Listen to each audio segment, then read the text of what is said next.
Hey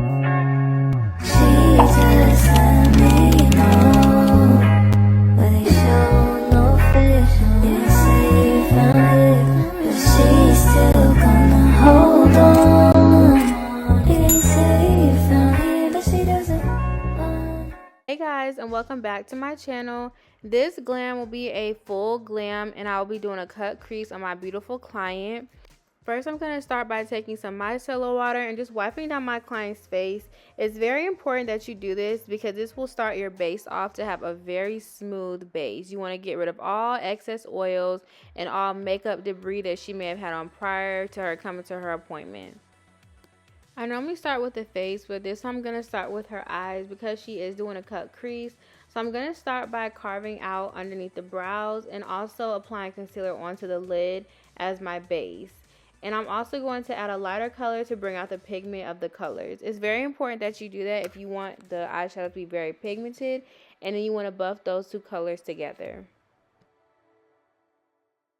Now I'm going to start forming her crease shade. So what I'm going to do is apply a medium brown shade. I'm going to buff out that color in her crease area. Then I'm going to take a very light concealer and I'm just going to mark the areas where the cut crease will be. And then I'm going to go ahead and start cutting her crease. You always want to mark the areas first so that way you know that you're in the right spot. You don't want to just add product on the lid and then the crease might be too big or even too small. And you want to make sure that you set those crease lids into place as well with just a translucent powder. Then you want to take that same medium brown shade and just blend out the outer part of the crease and make sure that it's a smooth transition, and also set those lids again with a nude color. Now I'm going to go in and start her winged liner. To do her winged liner, I'm going to go in with my NYX Cosmetics black eyeliner pen. To prep my client's skin, I'm going to be using my Scandinavia primer spray. Y'all need this in y'all's kit, and y'all also need a fan to dry. Fans are great to use. They help with speed and also making sure that all your products are layered correctly. You never want to move on and your products are still wet because all it's going to do is make the makeup separate. Now I'm going to be using my favorite go-to foundation, and that is NARS foundation. NARS foundation is the best foundation for any skin complexion, tone, type, you name it. It is that makeup and that brand that every girl needs in their kit. I only use NARS. It's healthy for the skin. You can build it depending on how much coverage you want to use. It's just a really good lightweight foundation. Next, I'm going to be applying her concealer. I did go a little bit lighter because she is doing a full coverage glam, and we wanted to give her that bright under eye for that filtered look and that really pretty glow. So you want to always make sure that you go in an upwards direction on the face. Unless you're doing the under eye, that will go downwards. Everything else needs to be in an upward motion as you're going up the face.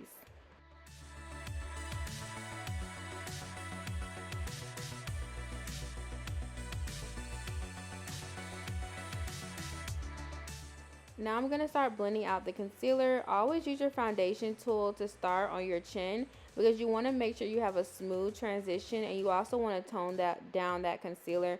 You don't ever want your client's face to look like everything that you're applying is separate. It all needs to flow together. Now for concealer underneath the eyes, you want to be able to allow it to dry. So you want to start by blending out the edges of the concealer, and do not focus on blending right underneath where the crease is just yet.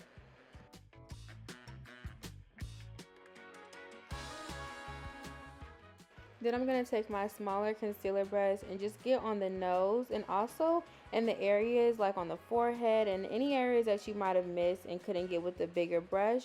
Now I'm going to also blend out my under eye concealer. You don't want it to dry down so where it's so hard to blend together, but just blend it out in the end. That's how much dryness it needs to be, just a little bit. You just want to get it stuck.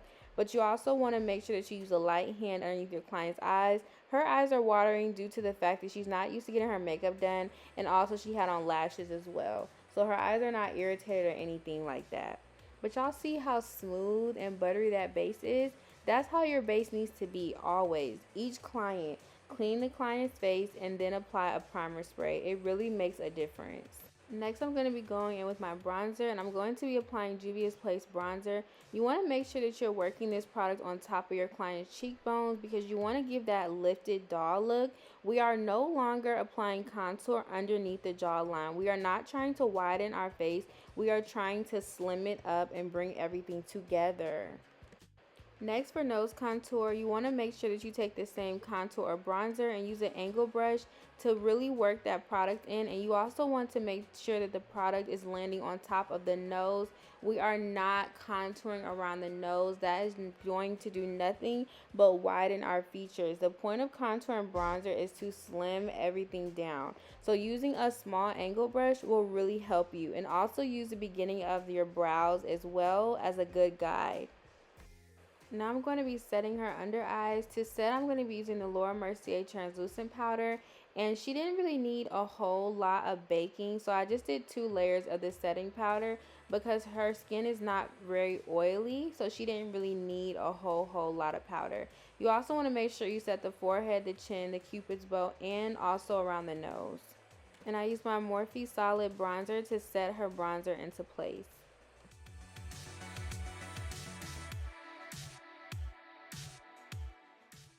For baking underneath her bronzer, I used Medium Deep from Laura Mercier. Be sure to use a setting powder closer to your bronzer because you don't want your client to have a white cast when she does her videos and pictures. For blush, I decided to go in with more of a peachier blush. I did not want to use a pink blush on her. I wanted to keep it very subtle and very neutral, given that our eyes are very detailed. For her lip combo, I decided to do something very neutral and just doing a liner and gloss. So I'm going in with my Ulta Beauty gel eyeliners, and this is in the shade Chocolate. I noticed that when you use gel eyeliners, they typically last a lot longer than the average like lip pencil. That's just like a good little, makeup tip. And then I'm going to go in with the Lip Bar Ringleader Gloss and just add this gloss right on top of that. Add a pigmented gloss because it definitely makes up so you don't have to do lipstick all the time. For her brows, I'm going to be using my brow pomade in the shade Espresso from NYX Cosmetics.